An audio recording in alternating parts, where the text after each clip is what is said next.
Good morning, dear students. I am teacher of Gurukul International Convent School, Janakpur, UP, and in this video, I am gonna teach you SST for class 6. So, listen. In this SST, what we have here is divided into three parts. First one is history, second one is geography, and third one is moral science. तो SST को तीन भागों में divide किया है. पहला history है, दूसरा जियोग्राफी और तीसरा मोरल साइंस है. तो हम पढ़ते वक्त इस तरह से पढ़ेंगे कि फर्स्ट चैप्टर हिस्ट्री का करेंगे एक वीडियो, फिर दूसरा करेंगे हम जियोग्राफी का और तीसरा करेंगे मोरल साइंस का, और फिर से हम नेक्स्ट सेकेंड चैप्टर करेंगे हिस्ट्री का, फिर सेकेंड चैप्टर जियोग्राफी और सेकेंड चैप्टर मोरल साइंस का. Okay, so let's start the lesson. Page 1 पे हमको दिया गया है हिस्ट्री, और हिस्ट्री का चैप्टर फर्स्ट का नाम है व्हेन, वेयर एंड हाउ. अब व्हेन का मतलब क्या है? कब. वेयर का मतलब कहाँ, और हाउ का मतलब कैसे. कब, कहाँ, कैसे हुआ. ओके, हिस्ट्री इन्हीं तीन चीज़ों को परखता है और जांच करता है कि कब हुआ, कहाँ हुआ और कैसे हुआ. अब हम कुछ पढ़ेंगे. व्हाट इज़ हिस्ट्री पढ़ेंगे. सोर्सेज ऑफ हिस्ट्री मतलब अब हिस्ट्री कैसे निकले. ओके, मतलब हिस्ट्री बना कैसे है, किस तरह से बना है. और टाइम एंड डेट्स का मतलब हिस्ट्री के टाइम और डेट्स क्या थे. मतलब अगर रानी लक्ष्मीबाई की जन्म हुई तो वो कौन से टाइम में और कौन से डेट पे. तो इस तरीके का हम टाइम और डेट भी पढ़ेंगे. What is history? History is a record of people, places and events of the past arranged in a chronological order. It explains what people did and how they lived in the past. So history क्या है?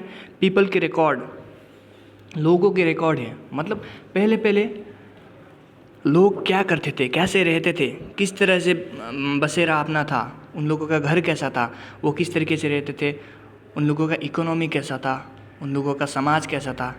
तो इन्हीं चीज़ों को पढ़ने के लिए हमें हिस्ट्री बनाया गया है, और हिस्ट्री का डेफिनेशन भी यही है. आप पढ़ेंगे व्हाट इज़ हिस्ट्री, अगर आएगा क्वेश्चन तो आप लिखेंगे history is a record of people, places and events of the past arranged in a chronological order. ठीक है. हिस्ट्री हमें ये भी बोलता है कि पिछले जो वर्षों में जो चीज़ें हुए हैं उन्होंने हमारे लाइफ्स को, डेली लाइफ्स को, हम जैसे डेली जीते हैं अपने जीवन काल को, कैसे अफेक्ट किया है, कैसे अफेक्ट किया, मतलब कैसे इसने चेंजेस लाए हमारे ज़िंदगी में, हमारे लाइफ में कैसे चेंजेस, कैसे बदलाव लाए. ठीक है. फॉर एग्जांपल आप ले लीजिए इस कोरोना वायरस का, कोविड-19 का. अब 2020 में कोविड-19 है. इस कोविड-19 की वजह से बहुत सारे लोग मरे हैं. ये कोविड-19 कहाँ पे हुआ, कब शुरू हुआ? ये हुआ 2020 पे. वेयर, कहाँ पे हुआ? ये शुरू हुआ एक्चुअली चाइना के वुहान शहर पे. और कैसे हुआ? अब आपको तो पता ही होगा, क्योंकि चाइना में क्या होते हैं, बहुत सारे सी फूड्स एंड इलीगल क्या खाते हैं वहाँ पे, एनिमल्स, मतलब बहुत रेयर एनिमल्स, और जैसे कि सांप हो गए, बिच्छू हो गए, ऐसे सी फूड्स और ऐसे चीज़, बैट हो गए, ये चमगादड़, ऐसे खाते इसलिए हो गए. ओके. तो व्हेन, वेयर एंड हाउ. जैसे कि अब कोविड-19 ने हमारे लाइफ को कैसे अफेक्ट किया है. अगर 2020 है और 2030 में, अब आने वाला साल होगा 10 साल बाद, जैसे कि 2030 है, 2030 में हम यही कोविड-19 के बारे में पढ़ेंगे कि इस कोविड-19 ने कैसे हमारे दैनिक जीवन को क्या किया, चेंज किया, कैसे बदलाव लाए. ठीक है.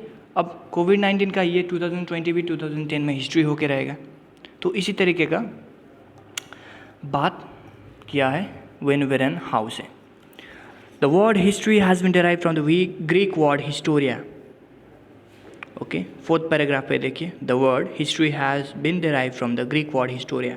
हिस्टोरिया जो एक ग्रीक वर्ड है, उसी वर्ड से हिस्ट्री नाम निकाला गया है. ओके, ये चीज़ आपको याद करना है. It means knowing by inquiry. तो अब हिस्टोरिया का मतलब क्या है? इंक्वायरी करके, जांच करके पता लगाना कि क्या हुआ है, क्या नहीं हुआ है. ठीक है. हिस्टोरिया का मतलब है knowing by inquiry. The scholars who helped us to reconstruct the stories of the past are called historians. अब स्कॉलर्स मीन्स पढ़े हुए लोग, जिसने पास्ट, बीते हुए कल के चीज़ों को निकाल कर हमें बताया है कि हिस्ट्री ये है, पहले के दिन में ये हुआ था, पहले पहले सालों में ऐसा हुआ करता था, उन्हें हम हिस्टोरियंस कहते हैं। ठीक है। Have you ever played with a jigsaw puzzle? The events of the past are like tantalizing pictures of a jigsaw puzzle. आपने जिक्सा पजल खेले होंगे जिसमें पिक्चर्स होते हैं, उस पिक्चर्स का आपको अरेंज करने होते हैं, अरेंज करके पिक्चर्स बिखरे हुए होते हैं, आपको उस पिक्चर्स को अरेंज करके एक पूरा पिक्चर बनाना होता है। ओके, तो हिस्टोरियंस को भी क्या होता है, उसी तरीके के कुछ क्लूज़ मिलते हैं, क्लूज़ का मतलब तथ्य मिलते हैं, तो उन्हीं तथ्य को जोड़ के क्या करते हैं ये लोग, एक पूरा सा स्टोरी बना लेते हैं कि पहले के दिनों में क्या हुआ था। टाइम एंड डेट्स देखिए, रेड कलर पे लिखा हुआ है, historians have divided past into 3 periods to make the study more easy. पहला है prehistory, which there were no written records, which there are no written records. Proto-history is about the period during which a culture or civilization had some resemblance of written record but which are yet to be interpreted and understood. अब pre history वो है जिसका हमारे पास record ही नहीं है, जिसके बारे में हम कुछ नहीं जानते। ओके, आप लोगों को एक फैक्ट बताऊंगा, एक ज़रूरी चीज़ बताना है कि ह्यूमन हिस्ट्री जो है, अर्थ का ह्यूमन हिस्ट्री है, हम 96%, ठीक है, 96% ह्यूमन हिस्ट्री हम नहीं जानते, सिर्फ 6% हिस्ट्री जानते हैं। अभी का जो जितने भी बुक्स है, जितने भी बड़े बड़े बुक्स है, वो बुक्स में सिर्फ 6% ही लिखा हुआ है हमारे ह्यूमन हिस्ट्री का। 96% हिस्ट्री हम जानते ही नहीं है। ओके, सो प्री हिस्ट्री वो है जिसके बारे में हमें कुछ पता नहीं है। अब प्रोटो हिस्ट्री वो है जिसके बारे में हमें पता है और जिसे अभी ढूंढना है, और जिसे क्या करना है, हम अभी बहुत आगे बुक्स में, किताबों में लिखना है और अभी भी उसे हम ढूंढ रहे हैं। तो मूविंग नेक्स्ट पेज 2 पे is about the period for which written records are available. आपको तो पता ही होगा, जैसे एक रजिस्टर पे बच्चों के रिकॉर्ड्स लिखे होते हैं, वो कहाँ से आए हैं, वो किस जगह पे है, उनके मम्मी पापा का नाम क्या है, उनका नाम वो किस गांव से है। उसी तरीके से हिस्ट्री भी रिकॉर्ड रखता है कि ये गांव कहाँ पे था, पहले क्या गांव हुआ करता था, पहले कैसे आदमी रहा करते थे। ठीक है, मैं आपको शुरू से यही चीज़ बार बार बता रहा हूँ कि हिस्ट्री क्यों है, कैसे है। Dating the events of history, ठीक है। अब dating the events of history में देखिए, हिस्ट्री को डेटिंग करने के लिए हम, मतलब डेट लगाने के लिए हम 2 डेट्स का यूज़ करते हैं, 2 डेटिंग सिस्टम का यूज़ करते हैं। पहला है AD और दूसरा है BD। ओके, अब AD का मतलब देखिए एनो डोमिनो का मतलब in the year of our Lord Jesus Christ. पता होगा आपको, यीशु मसीह जब जिंदा थे, ठीक है, यीशु मसीह जब जिंदा थे तब उस वक्त के सालों को हम AD करके पढ़ते थे। ठीक है, और BC का मतलब बिफोर द कॉमन एरा, इसे हम बिफोर क्राइस्ट भी बोल सकते हैं। मतलब जीसस क्राइस्ट के जन्म से पहले जो डेट गिनते थे हम उसे BC कहते हैं। और जीसस क्राइस्ट जब जन्म हुए और जन्म होने के बाद का जब दिन गिनते हैं, जब ईयर्स गिनते हैं, साल गिनते हैं, तो उसे हम AD कहते हैं। ऑलराइट, आपको समझना है कि AD का फुल फॉर्म क्या है, एनो डोमिनी, और BC का मतलब before the common era, BCE का मतलब बिफोर द कॉमन एरा, ये चीज़ याद रखना है। Applying geography to interpret the past. The knowledge of geography is essential for good understanding of history. अब जियोग्राफी, भूकाल जानेंगे तभी हम हिस्ट्री को जान पाएंगे। Geography is helpful in understanding the location of settlements, the movement of people and creation of state. अब state, राज्य कैसे बने, उस जगह पे लोकेशन कैसा था, वहाँ पे पहाड़ी थे या बंजर इलाका था, तो उस चीज़ को जानने के लिए हम जियोग्राफी, भूगोल का यूज़ करते हैं। ठीक है, तो भूगोल एक तरीके से हिस्ट्री को बहुत ज़्यादा हेल्प करता है, मदद करता है कि पिछले दिनों की चीज़ों को याद करने के लिए। ठीक है, Why did the earlier cities develop near the banks of rivers? Answering such question requires a geographic approach to the study of history. अब जैसे हिस्ट्री कैसे काम करता है, हिस्ट्री को हम कैसे लिखते हैं। फॉर एग्जाम्पल, उदाहरण के तौर पर पहले के लोग नदी के किनारे पे क्यों अपना डेरा बनाते थे, क्यों वहाँ पे रहते थे। अब इसका आंसर सिंपल है, क्योंकि पहले के लोग क्या होते थे, उनके पास खाना, ठीक है, फसल उगाने के लिए उन्हें पानी चाहिए, है ना। तो पानी तो रिवर के साइड में ही मिलेगा, क्योंकि उनके पास पाइपलाइन तो थे नहीं, उनके पास पाइप तो थे नहीं, मोटर थे नहीं, उनके पास उस वक्त करंट नहीं था कि वो पाइप लगा के, मोटर लगा के नदी से पानी ले सके। तो वो सिर्फ नदी के किनारे पे ही क्या करते थे, अपना बसेरा बनाते थे और वहीं पे फसल उगा के खाते थे। एंशिएंट टाइम्स में techniques were not known. Agriculture was rain-fed. In 1st century AD, when the direction of monsoon was discovered, traders sailed along with the southwest monsoon from West Asia to the Mediterranean Sea. अब पहले क्या हुआ करता था, लोगों को monsoon के rainfall के बारे में नहीं पता था, ठीक है। मानसून रेनफॉल जिसे बोलते हैं हम, जून जुलाई सितंबर पे होता है, तो उस रेनफॉल के बारे में नहीं पता था। और वहाँ पे क्या होता था, मानसून विंड्स भी होते थे। तो मानसून विंड्स की वजह से क्या होता था, समुद्र में हवा चलती थी, तो उस हवा की वजह से लोग क्या होने लगे, अब वेस्ट एशिया से मेडिटेरेनियन सी होके क्या हुए, इंडिया आने लगे, ठीक है। तो उसी हवा की मदद से, समुद्र में जो हवा चलता है उसी हवा की मदद से लोग जहाज़ लेकर क्या होने लगे, इंडिया पे विजिट करने लगे, इंडिया पे लोग आने लगे। आपको पता होगा इंडिया का फर्स्ट डिस्कवर किया था वास्को डा गामा ने, है ना। तो वास्को डा गामा भी कुछ ऐसे ही आया था, मेडिटेरेनियन सी से होकर वो इंडिया पे आया था, एक शिप के थ्रू, एक जहाज़ के थ्रू। ज्योग्राफी ऑल्सो एक्सप्लेन्स ऑस, आप देखिए यहाँ पे पैराग्राफ 3 पे मैं आपको दिखा रहा हूँ। ज्योग्राफी एक्सप्लेन्स, यहाँ पे you can see over here, ये पैराग्राफ है। Geography also explains how the mountain passes in the Himalayan range made possible for people from Iran, Afghanistan and Central Asia to enter India. अब geography ने क्या बताया, फिर भूगोल ने क्या बताया कि माउंटेन जो हिमालयन रेंज में है, जो हमारे हिमालय है, उसने ईरान, अफगानिस्तान और सेंट्रल एशिया के लोगों को क्या, इंडिया में आने के लिए रास्ता दिखाया, अब भूगोल ने दिखाया, ठीक है। ये लोग इधर क्या थे, या तो ये लोग वो लोग थे जो झगड़ा करने के लिए आए थे, या तो इमिग्रेंट्स थे। इमिग्रेंट्स का मतलब अब जो लोग दूसरे देश में हैं, अब इस देश में रहने के लिए आए हैं, तो उसे हम इमिग्रेंट्स भी कहते हैं, ठीक है।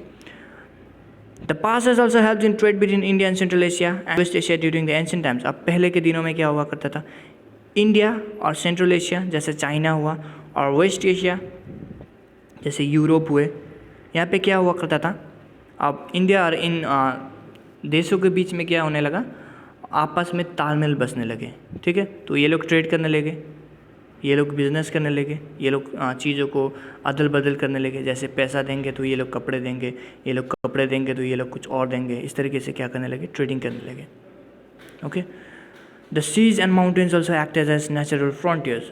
Seize and mountains also acted as natural frontiers. और नेचुरल फ्रंटियर्स का मतलब क्या है कि बाधा, अगर दुश्मन आएंगे, ठीक है, तो दुश्मन आएंगे तो उन लोगों को बहुत बड़े बड़े समुद्र तैर के आना होगा, पार करके आना होगा, बहुत बड़े बड़े हिमालयस, आपको पता है नॉर्थ में हिमालयस है, एक तरफ अरेबियन सी है, एक तरफ इंडियन ओशन है, एक तरफ बे ऑफ बंगाल है। तो अगर दुश्मन लोग आएंगे तो भी उन लोगों को बहुत परेशानी झेलनी पड़ती है इन्वेट करने के लिए, हमसे झगड़ा करने के लिए, आने के लिए। तो एक तरीके से जो माउंटेन्स और सीज़ है, सीज़ का मतलब समुद्र और माउंटेन का मतलब पहाड़, वो क्या है, नेचुरल फ्रंटियर्स। नेचुरल फ्रंटियर्स का मतलब वो बाधा है जो दुश्मनों का आप अपने देश में आने से रोकते हैं। अब हम नेक्स्ट पेज पे page 3, sources of. How do we study the past? With the help of sources, historians reconstruct the past by piecing together the sources of the past. Historians can form an impression of a historical event. The sources of history are broadly divided into 2 categories. हम history कैसे पढ़ते हैं, हम past को कैसे पढ़ते हैं, हम बीते हुए कल को कैसे पढ़ते हैं, जब हिस्टोरियंस चीज़ों को समेटते हैं, बहुत छोटे छोटे चीज़ों को समेटते हैं, उनको जोड़ते हैं, उन सोर्सेस को जोड़ते हैं, ठीक है। उसके बाद वो एक इम्प्रेशन बनाते हैं। इम्प्रेशन मतलब इस साल में क्या हुआ था, उस साल में, उसके बाद के साल में क्या हो सकता है, उसके बाद के साल में क्या हुआ होगा, उसके बाद के साल में क्या हुआ है, ये क्या करते हैं, इम्प्रेशन बनाते हैं और हिस्टोरिकल इवेंट बनाते हैं, ठीक है। और पीसिंग टुगेदर का मतलब क्या है, पीस का मतलब पता होगा आपको, टुकड़े, ठीक है। और पीसिंग टुगेदर का मतलब है टुकड़ों को जोड़ना, ऑलराइट। ये मीनिंग आप याद करेंगे, पीसिंग टुगेदर का मतलब टुकड़ों को जोड़ना। अब हुआ आर्कियोलॉजिकल सोर्सेज। आर्कियोलॉजिकल सोर्सेज का मतलब है पहले के कल्चर, रीति रिवाज कैसे थे, वहाँ पे लोग किस तरीके के बिल्डिंग पे रहते थे, है ना। ये पीपल जो पढ़ते हैं, जो इस बिल्डिंग के बारे में पढ़ते हैं, जो पहले बने हुए शहरों के बारे में पढ़ते हैं, उन्हें हम आर्कियोलॉजिस्ट कहते हैं, okay. The people who study this objects are called archaeologist, okay. तो अगर हमें क्वेश्चन आएगा हु आर आर्कियोलॉजिस्ट, तो आप क्या लिखेंगे, the people who study the culture of the past and the periods of history by examining the remains of buildings and objects found in the ground are called archaeologists. मैंने answer को थोड़ा घुमा फिरा के बनाया है, ओके, तो इसे आप याद कर लेंगे. Occasionally these sources are buried under the ground and can be recovered by digging up the ground. ये क्या हुआ है पहले पहले दिनों में, अब जो लोग रहते थे जहाँ पे शहर होते थे, तो ये चलते चलते साल बढ़ते जैसे बढ़ते गए ये चीज़ें क्या होने लगे, गायब होने लगे, क्योंकि ये ज़मीन के अंदर दफन होने लगे. तो इन्हें किस तरीके से निकाला जा सकता है, या तो खोद के निकाला जा सकता है ना. और इस खोदने के प्रोसेस जो इस खोदने के काम को हम क्या बोलते हैं, excavation. Okay, the process of digging is called excavation. इस एक्सकैवेशन के डेफिनेशन को याद करना है. व्हाट इज एक्सकैवेशन, अगर एग्जाम में आएगा तो आपको लिखना है the process of digging is called excavation. अब हम मॉन्यूमेंट्स के बारे में पढ़ेंगे. अब मॉन्यूमेंट्स क्या है, मॉन्यूमेंट्स आर ओल्ड बिल्डिंग और old structures which are important for historic connection और लेगेसी. अब मॉन्यूमेंट्स वो चीज़ें हैं जिसकी वजह से हम किसी भी देश के हिस्ट्री को जान सकते हैं. फॉर एग्जांपल ताजमहल का एग्जांपल ले लीजिए आप. ताजमहल एक मॉन्यूमेंट है. अब ताजमहल एक क्यों मॉन्यूमेंट है, क्योंकि उसे एक राजा शाहजहाँ ने बनाया था, है ना. अब कोई एक घर होता तो वो मॉन्यूमेंट नहीं कहा जा सकता. अब पहले दिनों में घर के लोगों के घर जो होते थे वो तो बहुत छोटे होते थे, तो उनको मॉन्यूमेंट नहीं कहा जाता. ओके, मॉन्यूमेंट उन चीज़ों को कहा जाता है जो हिस्टोरिकल इवेंट को दर्शाते हैं, जो इतिहास के दिनों को दर्शाते हैं. जैसे हुए ताजमहल, कुतुब मीनार, लाल किला, इनको हम मॉन्यूमेंट्स बोलते हैं. Monuments includes temples, mosques, tombs, churches, cemeteries, forts, places, staples and rock carved caves. Oh, monuments क्या है, मंदिर भी हो सकते हैं, मस्जिद हो सकते हैं, ठीक है, चर्च हो सकते हैं. टॉम्ब्स का मतलब तहखाना. ओके, cemeteries जहाँ पे जिंदा आदमी को गाड़ा जाता है, मरे हुए आदमी को गाड़ा जाता है, ठीक है, उस जगह को हम cemeteries बोलते हैं. फोर्ट्स का मतलब किला, लाल किला पता है. पैलेसेस जैसे ताजमहल हुआ.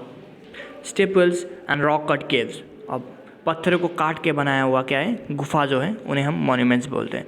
सो अगर आएगा एग्जाम में व्हाट आर मॉन्यूमेंट्स, तो आप लिखेंगे monuments include temples, mosques, tombs, churches. Okay, अब पढ़ेंगे हम इंस्क्रिप्शन. देखिए मैं आपको मार्क करता हूँ, यहाँ पे लिखा हुआ इंस्क्रिप्शन. ओके, तो these are writings on relatively hard surfaces, example stone or metal. They generally conveyed kings' orders, their dates, their preachings, etc. For example, the inscription of Ashoka kings often kept records of victories and battles and inscription. Okay, तो inscription क्या है, inscription का मतलब है किसी भी चीज़ को, किसी भी इंफॉर्मेशन को, किसी भी जानकारी को एक पत्थर पे या तो एक किसी भी लोहे पे खोद के लिखना. ओके, क्योंकि पहले के दिनों में क्या हुआ करता था कि हमारे पास जैसे अभी पेपर्स है और पेन है, पहले के दिनों में पेपर्स नहीं हुआ करते थे, तो लोग क्या करते, अपने हिस्टोरिकल इवेंट्स, अपनी इन्फॉर्मेशन को, अपनी जानकारी को रखने के लिए क्या करते थे, इंस्क्रिप्शन मतलब पत्थरों पे खोद के लिखते थे. So moving on to next page पे कोइंस का बारे में पढ़ेंगे. कोइंस का मतलब सिक्का. अब कोइंस क्या बोलते हैं, अब कोइंस क्या करते हैं कि पहले कौन से राजा राज करते थे, कौन से साल में कौन से राजा राज करते थे, तो इस चीज़ को जानने के लिए कोइंस वेरी इंपॉर्टेंट है. सिक्का बहुत बड़ा इंपॉर्टेंस है, ठीक है. The study of coins is called numismatics. Okay, तो द स्टडी ऑफ कोइंस, सिक्के की जो हम जांच पड़ताल करते हैं, उस सिक्के को जब हम पढ़ते हैं तो उसे हम नुमिस्मैटिक्स कहते हैं. ये चीज़ आप याद करिए. तो सिक्के हमें क्या बोलते हैं, पहले कैसे ट्रेड हुआ करता था, कैसे बिजनेस हुआ करता था, टेक्नोलॉजी कैसे बढ़ा, ठीक है, कॉमर्स कैसे चलता था, तो उसी चीज़ों के बारे में कोइंस बताता है. अब artefacts are man made objects such as pottery, jewellery, seals, tools, flower, implements. The study of artefacts reveals how people of a particular civilisation live. तो आर्टिफैक्ट्स क्या है, आर्टिफैक्ट्स क्या है, मैन मेड ऑब्जेक्ट जो इंसानों ने बनाया. फॉर एग्जांपल पॉट्स, पोटरी, है ना, घैला हुआ, ज्वेलरी, गहने हुए, सील्स. अब सील का मतलब जैसे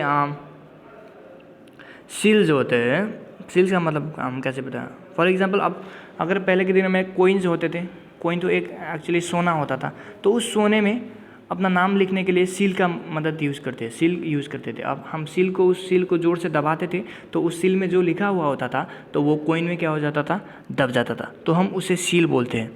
टूल्स और इम्प्लीमेंट्स, अब टूल्स का मतलब है पहले दिनों में क्या हुआ करता था, जो काटने के लिए छुरी यूज होते थे, छुरी बनाते थे, तो वो आर्टिफैक्ट्स में आते हैं, ठीक है।